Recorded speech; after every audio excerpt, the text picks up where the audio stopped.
students, our today's topic is elimination reactions of alkyl halides. So welcome again in this another part of haloalkanes, haloarenes. So let's start, in which we will also study ZZEPs or Z-Suez rule. This is very important for examination point of view. So let's continue. Elimination reactions. Already हमने 11th class में देखा हुआ है कि simply those reactions in which a substrate reacts with attacking reagent and it eliminates a small molecule like water, ammonia, hydrochloric acid, etc., sulfur dioxide. उन reactions को हम elimination reactions कहेंगे जिनमें छोटा सा molecule जो है substrate से eliminate होके बाहर निकलेगा. या simply whenever we have two atoms or group of atoms, they get eliminated from the substrate. अब यहाँ पे elimination reactions alkyl halides कैसे दिखाते हैं?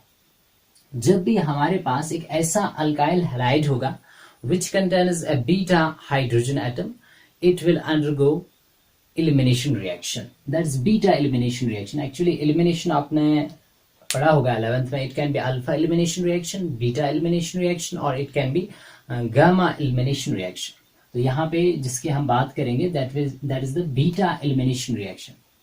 तो यहाँ पे सिंपली आप फर्स्ट ऑफ ऑल याद रखेंगे alkyl halides having beta hydrogen atom when treated with, जब इनको हम ट्रीट करेंगे किसके साथ? स्ट्रॉन्ग बेस के साथ, राइट? बेस का काम ही होता है प्रोटॉन रिमूव करना, है ना. ऑलरेडी हमने डिस्कस किया हुआ है बेसिसिटी वर्सेस न्यूक्लियोफिलिसिटी. तो जब भी हम अल्काइल हैलाइड जिसके पास बीटा हाइड्रोजन एटम होगा उसको ट्रीट करेंगे with strong base, it will undergo beta elimination reaction. Beta elimination reaction, that is actually यहाँ पे क्या होगा?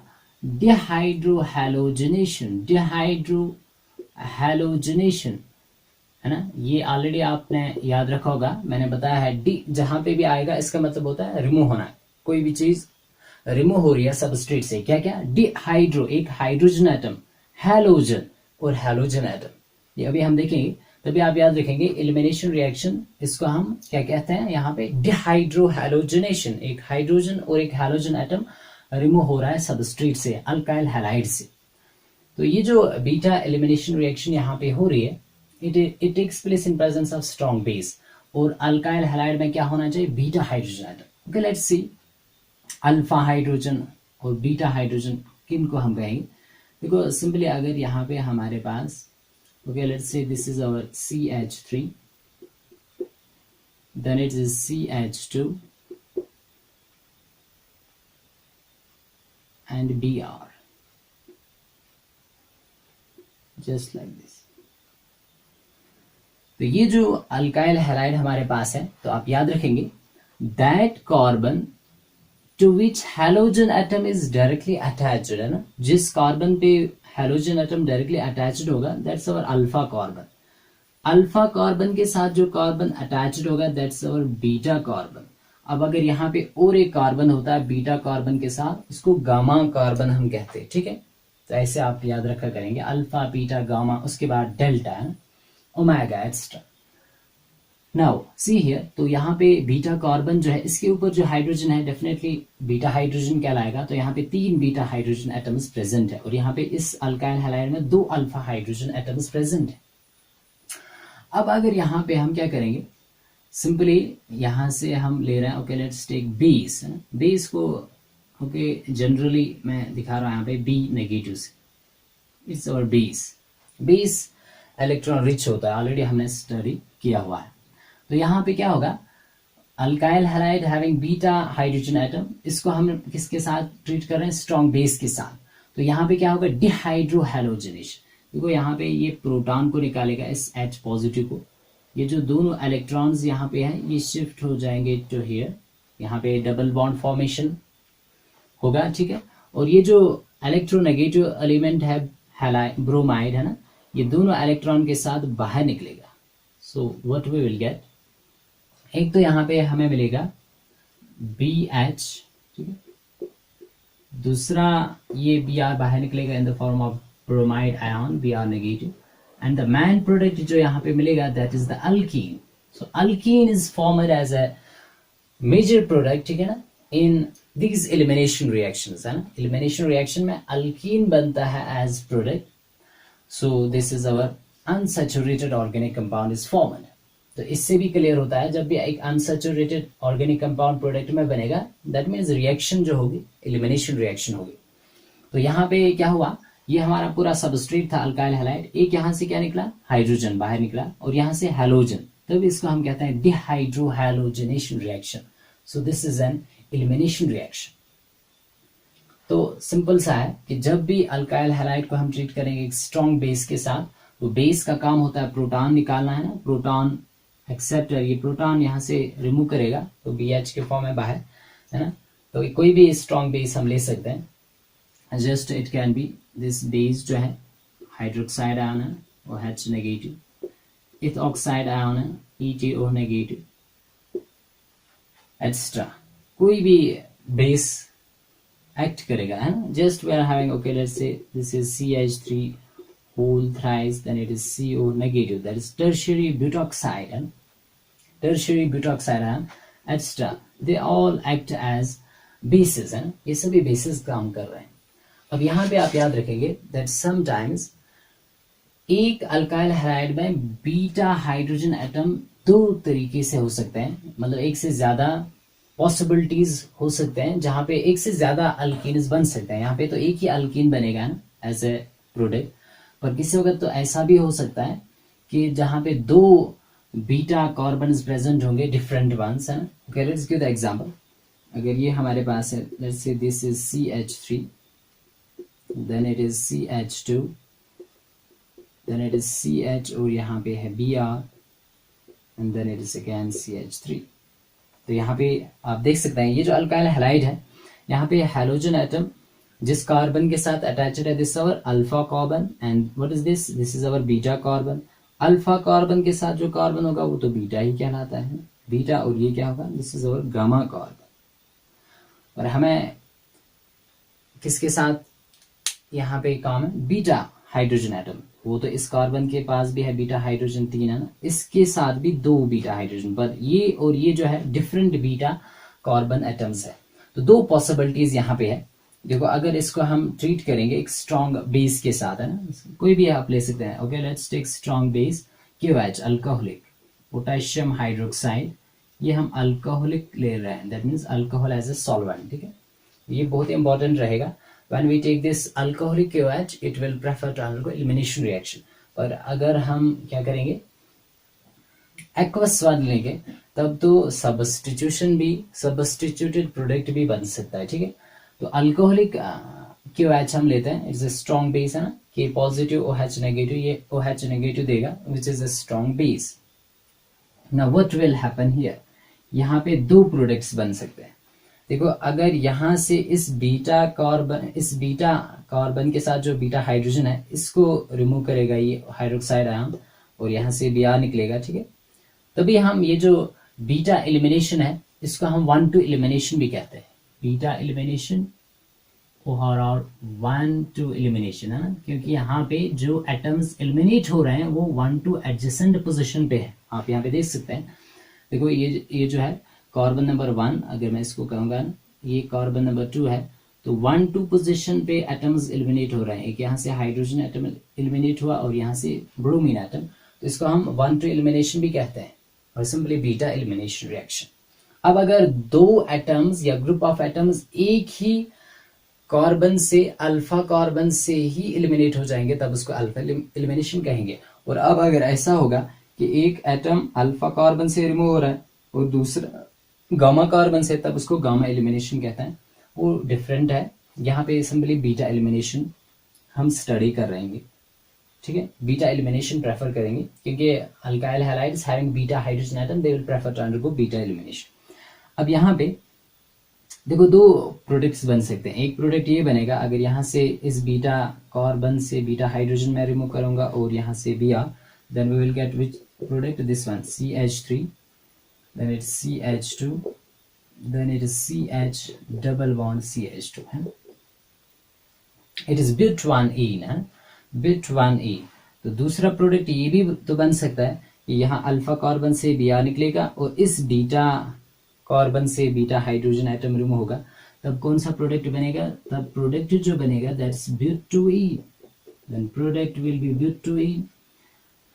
अब यहाँ पे विच प्रोडक्ट इज मेजर, तो यहाँ पे देखा गया दैट दिस सेकंड वन जो है 80% यील्ड मिल रहा है, ठीक है, और ये only 20%, so which is major, this one is major definitely, है ना, ये ज्यादा क्वांटिटी यील्ड में आपको मिल रहा है, and this one is the minor. तो अब आप कैसे ये बता सकते हैं which product, which alkene is formed as major product and which will be formed as minor, है ना। इसके साथ जो साइड प्रोडक्ट्स बनेंगे, क्या क्या बनेगा, KBr है ना, बाहर निकलेगा as potassium bromide KBr, and we will also get OH, और यहाँ से जब ये प्रोटॉन निकलेगा तो in the form of water ही बाहर निकलेगा, जैसे यहाँ पे है ना BH जो है ये आपका वाटर है, और ये जो Br नेगेटिव है ये KBr है ना, क्योंकि यहाँ पे काउंटर आयन जो है K पॉजिटिव। अब यहाँ पे मेजर प्रोडक्ट किस रूल से, हमें यहाँ पे एक रूल है that's very important, Saytzeff's rule, और it's also known as Zaitsev's rule, तो वो आपको याद रखना है। तो यहाँ पे हम लिखेंगे कि जब भी अल्कीन प्रोडक्ट बनता होगा in beta elimination reaction, which alkene will be formed as major product, तो आप याद रखेंगे that alkene is formed as major product which is highly substituted, which is highly substituted. तो यहाँ पे इसको डिफाइन करते हैं, ये जो आपके पास है सेट्स रूल, और it's also known as Zaitsev's rule. तो ये रूल बहुत इंपॉर्टेंट रहेगा। तो ये क्या बता रहा है that highly substituted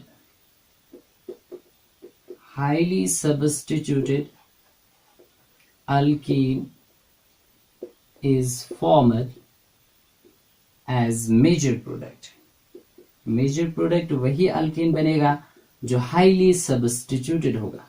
what do you understand by highly substituted, तो याद रखेंगे हाईली सब्स्टिट्यूटेड का मतलब ये होता है कि जिसमें ये जो डबल बॉन्डेड कार्बन एटम्स है इनके साथ ज्यादा number of alkyl groups attached होंगे, वही हाईली सब्स्टिट्यूटेड कहलाता है। So in which double bonded carbon atoms, double bonded carbon atoms are attached to more number of alkyl groups, जिसमें डबल बॉन्डेड कार्बन एटम्स जो है वो ज्यादा से ज्यादा अल्काइल ग्रुप्स के साथ अटैच्ड होने चाहिए। तो यहाँ पे आप देख सकते हैं, देखो पहला जो प्रोडक्ट मैंने यहाँ पे दिखा दिया, यहाँ पे ये डबल बॉन्डेड कार्बन है and this one is the double bonded carbon है। इस डबल बॉन्डेड कार्बन के साथ तो कोई अल्काइल ग्रुप है ही नहीं है। इस डबल बॉन्डेड कार्बन के साथ एक अल्काइल है, दैट्स आवर इथाइल, तो इसमें एक अल्काइल ग्रुप है। Now let's come to this one, second product है ना जो मैंने दिखाया यहाँ पे, ये डबल बॉन्डेड कार्बन है और ये डबल बॉन्डेड कार्बन है।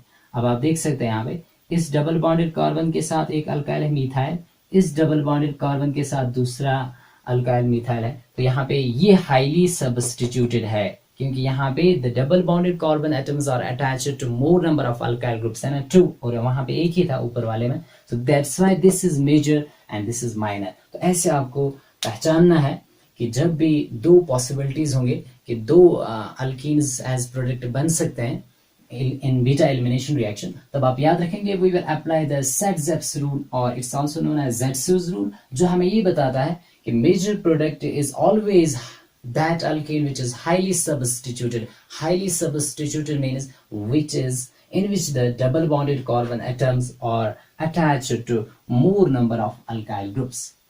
So this is very important. Saxe-Gibbs rule से हम बता सकते हैं major product कौन सा होगा। So यहाँ पे ये तो हमें समझ में आ गया कि in beta elimination we get alkene as a major product, और अल्कीन जो है वही अल्कीन मेजर प्रोडक्ट बनेगा जो हाईली सब्स्टिट्यूटेड होगा। अब इसका रीजन क्या है, why highly substituted is formed as major product, जो लेस सब्स्टिट्यूटेड है वो मेजर क्यों नहीं है, वो माइनर क्यों है?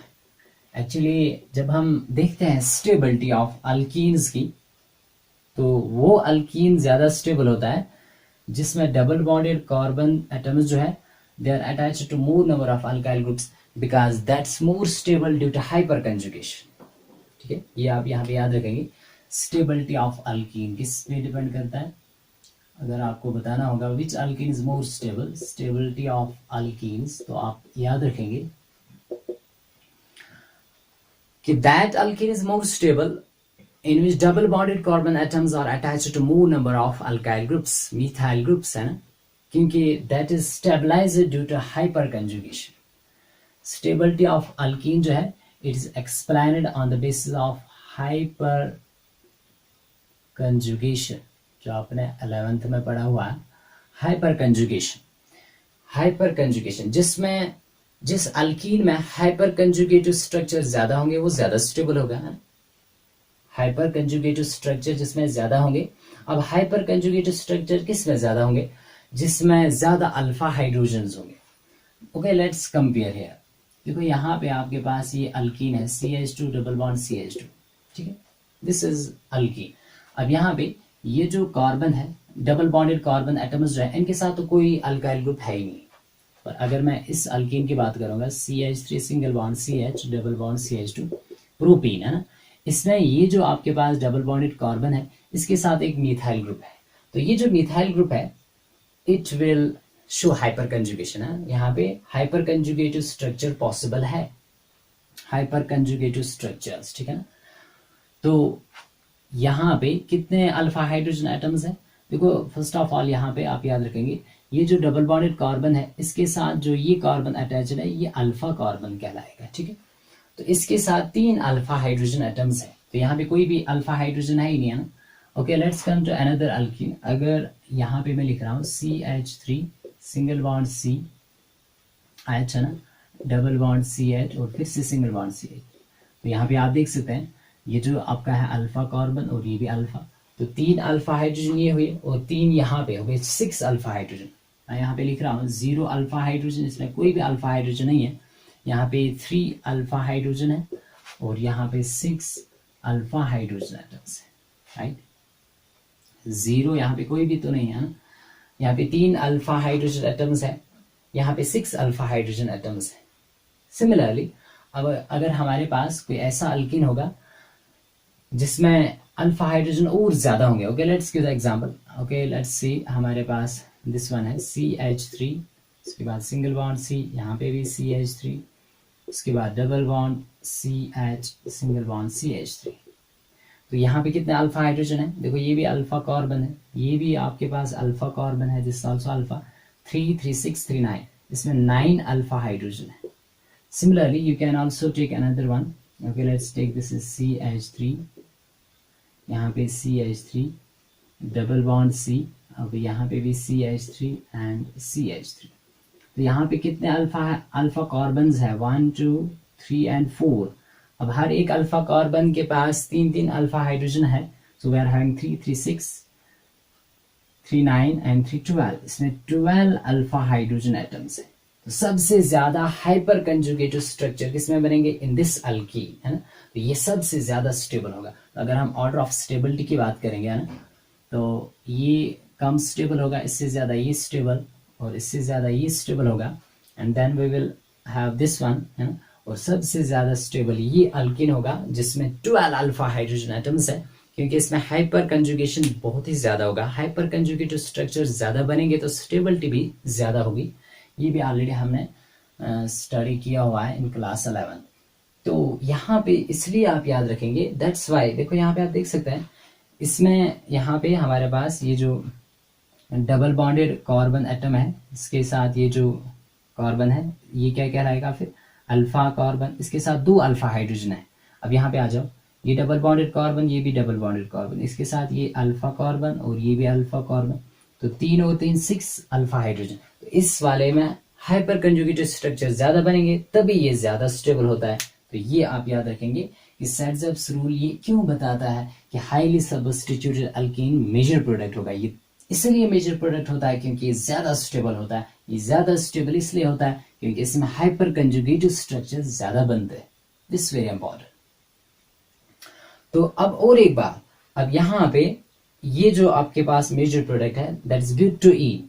ब्यूटोइन जो है it exists in two geometrical isomers, है ना, सिस एंड ट्रांस। अब अगर अल्कीन आपके पास है वो सिस ट्रांस फॉर्म में एग्जिस्ट होता है, तब आप याद रखेंगे ज्यादा मेजर प्रोडक्ट जो होगा दैट विल बी ट्रांस, है ना। यहाँ पे आप याद रखेंगे ये जो ब्यूटोइन है सेकंड वन, इसको मैं ऐसे रिप्रेजेंट कर सकता हूँ। तो यहाँ पे सी डबल बॉन्ड सी है ना, यहाँ से ऐसे करके ये एच हाइड्रोजन एटम यहाँ पे methyl and this is also here methyl. ये कौन सा आइसोमर है? This is cis form, cis isomer, है ना, क्योंकि द टू सिमिलर ग्रुप्स जो है they are on the same side of double bond, है ना। the two methyl groups which are similar they are also on the same side of the double bond. this is our cis form. similarly इसका हम trans भी दिखा सकते हैं just like this, carbon carbon double bond, है ना। यहाँ पे आपके पास ये हाइड्रोजन है और यहाँ पे hydrogen, let's say here it's methyl, here it's methyl. तो ये जो है the two similar groups जो है they are on the opposite side of double bond, hence it is transform. ये ट्रांसफॉर्म कहलाएगा। तो ट्रांसफॉर्म ज्यादा स्टेबल होगा सिस से, तो ये आप याद रखेंगे ट्रांस जो होगा वो ज्यादा स्टेबल होता है सिस से। तो ट्रांस जो है ये आपका मेजर होगा, ठीक है, ये ज्यादा क्वांटिटी में आपको मिलेगा। सिस जो है ये माइनर होगा। This very important. एक तो ये हमने याद रख लिया कि मेजर अल्कीन मेजर प्रोडक्ट वही बनता है इन बीटा एलिमिनेशन रिएक्शन जो अकॉर्डिंग टू सैडजेप्स और जेट्सूज रूल है, दैट्स हाईली सब्स्टिट्यूटेड अल्कीन। पर उसके बाद ये भी याद रखेंगे कि अगर अल्कीन में जियोमेट्रिकल आइसोमेरिज्म पॉसिबल है सिस ट्रांस, तो ट्रांस वाला ज्यादा स्टेबल है, more stable as compare to the cis. Trans जो है इसमें डायपोल मोमेंट बहुत ही कम होता है, जीरो, है ना, और यहाँ पे सिस में डायपोल मोमेंट ज्यादा होता है। ये भी आप याद रखेंगे, ये जो सिस अल्कीन है दिस वन, इसमें डायपोल मोमेंट जो है म्यू वो ज्यादा होगा as compare to the trans one. तो ये हमने देखा कि order of stability of alkenes या ऑर्डर ऑफ डिहाइड्रोहैलोजनेशन, कौन सा alkyl halide. Okay, let's see now order of dehydrohalogenation of alkyl halides. ये तो समझ में आ गया कि अल्काइल हैलाइड्स जो है they undergo beta elimination reaction, right. पर कौन सा अल्काइल हैलाइड ज्यादा प्रेफर करेगा, किसमें फास्ट बीटा एलिमिनेशन होगा, प्राइमरी अल्काइल हैलाइड में या सेकेंडरी में या टर्शियरी में। Okay, now let's see order of dehydrohalogenation. ये आप यहां पे याद रखेंगे कि किस में ज्यादा फास्ट बीटा एलिमिनेशन होगा। तो यहां पे मैं लिख रहा हूं ऑर्डर ऑफ डिहाइड्रोहैलोजनेशन, या सिंपली आप याद रखेंगे ऑर्डर ऑफ एलिमिनेशन, है ना, बीटा एलिमिनेशन, किसमें जल्दी से एलिमिनेशन होगा। तो आप याद रखेंगे टर्शियरी अल्काइल हैलाइड में fast, then secondary, then primary. ये अल्काइल हैलाइड्स की हम बात कर रहे हैं। फॉर एग्जाम्पल अगर ये हमारे पास अल्काइल हैलाइड है, दिस इज CBr, है ना, यहाँ पे ये 3 मिथाइल ग्रुप्स इसके साथ अटैच्ड है, so definitely which alkyl halide it is tertiary alkyl halide, है। तो ये ज्यादा प्रेफर करेगा टू अंडरगो बीटा एलिमिनेशन। डिहाइड्रोहैलोजनेशन जो है इसमें बहुत ही फास्ट होगा, ठीक है। Similarly as compared to secondary alkyl halide, okay, let's say we are having CH3, यहाँ पे CH, CH3 and Br, ये secondary alkyl halide है, तो इसमें रेट जो है इससे कम हो गया ना। और सिमिलरली अगर हमारे पास प्राइमरी अल्काइल हैलाइड है, let's take CH3, CH2 and Br, इसमें बीटा एलिमिनेशन जो है ऑर्डर ऑफ डिहाइड्रोहैलोजनेशन सबसे कम होगा ना। तो ये अभी और क्लियर होगा जब हम देखेंगे। ओके, लेट्स सी, जैसे हमने सब्स्टिट्यूशन रिएक्शन में देखा SN1 SN2, तो ऐसे आप याद रखेंगे यहाँ पे ये जो एलिमिनेशन रिएक्शन होती है, elimination reaction can also be E2 and E1, जैसे SN2 and SN1. Okay, let's see first of all यहाँ पे हम देखेंगे E2, E2 एलिमिनेशन है ना, E2 reaction. So what is E2? It mean simply जैसे हम वहां पे बताते थे SN2 बाइमोलिक्यूलर न्यूक्लियोफिलिक सब्स्टिट्यूशन, तो यहाँ पे क्या बताएंगे? Bimolecular elimination reaction. Bimolecular elimination, bimolecular elimination reaction. Okay let's see. ये बाइमोलिक्यूलर एलिमिनेशन रिएक्शन वहां पे ही होता है जहां पे आपके पास एक स्ट्रॉन्ग बेस होगा ना, एक स्ट्रॉन्ग बेस होना चाहिए, strong base. Okay let's see. जैसे ये हमारे पास ये अल्काइल हैलाइड है.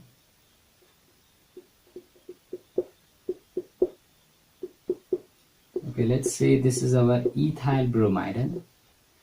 अब यहाँ पे क्या होता है? In case of E2 reaction, bimolecular elimination reaction, जो आपका स्ट्रॉन्ग बेस है, okay let's say OH negative hydroxide ion है, ठीक है, स्ट्रॉन्ग बेस, या इथॉक्साइड आयन भी आप ले सकते हैं. तो ये क्या करता है? यहाँ पे एक ही स्टेप में ये रिएक्शन होती है. जैसे SN2 takes place in a single step, तो ये भी एक ही सिंगल स्टेप में होती है. ये बेस यहाँ से क्या निकालेगा? इस प्रोटॉन को, H पॉजिटिव. तो ये जो 2 इलेक्ट्रॉन है ये यहाँ पे शिफ्ट हो जाएंगे, डबल बॉन्ड बन जाएगा, ठीक है. ये तो सिंगल था, फिर डबल. और ये जो Br नेगेटिव है, Br जो है इलेक्ट्रोनेगेटिव है, तो दोनों इलेक्ट्रॉन के साथ बाहर निकलेगा एज ब्रोमाइड आयन. तो देखो एक ही स्टेप में रिएक्शन हो रही है, एक ही स्टेप में यहाँ पे रिएक्शन होती है. तो आप ट्रांजिशन स्टेट दिखा सकते हैं. जैसे SN2 में आपने देखा एक ट्रांजिशन स्टेट, ठीक है. Okay let's C transition state यहाँ पे कैसे बनेगा. यहाँ पे ये CH है और यहाँ पे भी CH. उसके बाद यहाँ पे we were having CH and H, then here it is Br. अब देखो क्या होगा, ये जो बॉन्ड है टूटना स्टार्ट होगा, तो इसको डॉटेड से दिखा दो. ट्रांजिशन स्टेट की हम बात कर रहे हैं. This is our transition state है ना, हाईली अनस्टेबल होता है. और यहाँ पे OH नेगेटिव जो बेस है इस प्रोटॉन को निकालने जा रहा है, तो ये भी यहाँ पे बॉन्ड बनाएगा इसके साथ, तो वो भी डॉटेड. ये फॉर्मेशन ऑफ बॉन्ड है और यहाँ पे क्लीवेज ऑफ बॉन्ड. तो this represents what? Transition state. अब फाइनली क्या होगा? ये अनस्टेबल है तो डिकम्पोज होगा प्रोडक्ट में. प्रोडक्ट आपको मिलेगा alkene as a major product है, CH2 double bond CH2 ethene आपको प्रोडक्ट मिलेगा मेजर. एंड ये जो OH negative and H positive water के फॉर्म में बाहर, and we will get Br negative. This is our biomolecular elimination reaction, E2 reaction. तो why it is known as biomolecular? क्योंकि यहाँ पे जो रेट ऑफ रिएक्शन है according to chemical kinetics, it is directly proportional on this nucleophile पे भी rate depend करता है. Not only this, also on this alkyl halide, that is CH3CH2Br. That's why rate depends on both the molecules of the reactants, and it is a bimolecular reaction. ठीक है? Okay, now let's see another type of elimination है ना, that's the E1 reaction. तो जैसे आपने देखा है SN1 reaction which takes place in 2 steps है ना, तो वैसे ही ये जो E1 रिएक्शन है it also takes place in 2 steps. यहाँ पे आप लिखेंगे E1. तो E1 रिएक्शन जो होगी इसको फिर हम क्या पढ़ेंगे? E1 रिएक्शन को हम पढ़ेंगे मोनोमोलिकुलर और unimolecular elimination reaction, right? Unimolecular elimination reaction. तो ये जो है यहाँ पे 2 स्टेप्स में रिएक्शन होती है. ओके, पहले स्टेप में क्या होता है? जो आपका ये एक्चुअली कब होता है? देखो यहाँ पे स्ट्रॉन्ग बेस, तो यहाँ पे एक्चुअली एक सॉल्वेंट के प्रेजेंस में होता है. यहाँ पे आपको स्ट्रॉन्ग बेस नहीं चाहिए, सॉल्वेंट. जैसे आपके पास सॉल्वेंट इथेनॉल है ना, CH3CH2ONH इथेनॉल. अब यहाँ पे क्या होता है? पहले स्टेप में ऐसा होता है कि ये जो आपके पास अल्काइल हैलाइड है, पहले ये CBr बॉन्ड जो है ब्रेक हो जाएगा पहले स्टेप में, and it will result in the formation of carbocation. जैसे SN1 में कार्बोकैटायन बनता था पहले स्टेप में, वैसे यहाँ पे भी. Okay let's give the example. Okay let's have this is CH3, यहाँ पे CH3, यहाँ पे भी CH3. ओके यहाँ पे Br. ठीक है. तो पहले स्टेप में क्या होगा? पहला स्टेप जो यहाँ पे होता है दैट स्लो स्टेप है ना, रीडिटरमाइनिंग स्टेप जो होता है वो स्लो स्टेप ही होता है according to chemical kinetics, right. तो पहले स्टेप में ये Br जो है दोनों इलेक्ट्रॉन लेके ब्रोमाइड आयन के फॉर्म में बाहर निकलेगा and what we will get the carbocation as, यहाँ पे आपको मिलेगा this one carbocation CH3 CH3 and CH and we will get Br। अब ये जो है कार्बोकैटायन, तो सेकंड स्टेप में क्या होगा, इट विल एलिमिनेट प्रोटॉन, जो मदद करेगा उसको प्रोटॉन एलिमिनेशन में सॉल्वेंट, दैट्स अवर इथेनॉल, है ना। कोई भी सॉल्वेंट आप ले सकते हैं, जैसे इथेनॉल मैंने लिया, तो ये इथेनॉल जो है ये मदद करेगा इस इंटरमीडिएट, है ना। यहाँ पे कार्बोकैटायन जो बना ये इंटरमीडिएट बना, पर यहाँ पे ओनली ट्रांजिशन स्टेट, है ना। ये जो है ये आपका इंटरमीडिएट है, इंटरमीडिएट। तो अब इस इंटरमीडिएट से क्या होगा, इट विल लूज प्रोटॉन, ये प्रोटॉन जो है लॉस करेगा, प्रोटॉन लॉस करने में जो मदद करेगा that will be the solvent, है, then it will give the product. Okay, let's see है, देखो ये आपका कार्बोकैटायन है CH3, उसके बाद यहाँ पे CH3, यहाँ पे भी ओके CH3, इस कार्बन पे पॉजिटिव चार्ज है, तो इन प्रेजेंस ऑफ दिस सॉल्वेंट, यहाँ पे हम सॉल्वेंट दिखाएंगे CH3 CH2 एंड OH, ये क्या करेगा, यहाँ से प्रोटॉन एक लॉस करेगा and it will give us the alkene as a product. Okay, let's see here C double bond CH2 और यहाँ पे CH, वो प्रोटॉन जो है वो कौन लेगा, this one solvent, and it will become protonated alcohol, है ना, protonated alcohol. So this is a E1 reaction, monomolecular elimination reaction, because why it is this second step जो यहाँ पे है, that is the first, और हमें क्या पढ़ा है, redetermining step जो होता है वो कौन सा स्टेप होता है, that is the slow one step, slow step जो होता है that is the redetermining step। तो आप यहाँ पे याद रखेंगे कि ये जो रिएक्शन है, रेट यहाँ पे सिर्फ डिपेंड करेगा किस पे, फिर स्लोएस्ट स्टेप है, और स्लोएस्ट स्टेप जो है, स्लो स्टेप जो है, उसमें हमारा जो सबस्ट्रेट है, रिएक्टेंट है, वो तो एक है, that is this one alkyl halide, तो सिर्फ रेट इस पे ही डिपेंड करेगा, सो that's why it's a unimolecular elimination reaction. अब यहाँ पे और एक बात इंपॉर्टेंट रहेगी, अब देखो हमने तो देख लिया कि अल्काइल हैलाइड्स जो है they also undergo substitution reaction as well as elimination. Now देखो ये जो दोनों है, substitution reaction and elimination reaction, they always have competition between them. Elimination भी हो सकता है, सब्स्टिट्यूशन भी हो सकता है।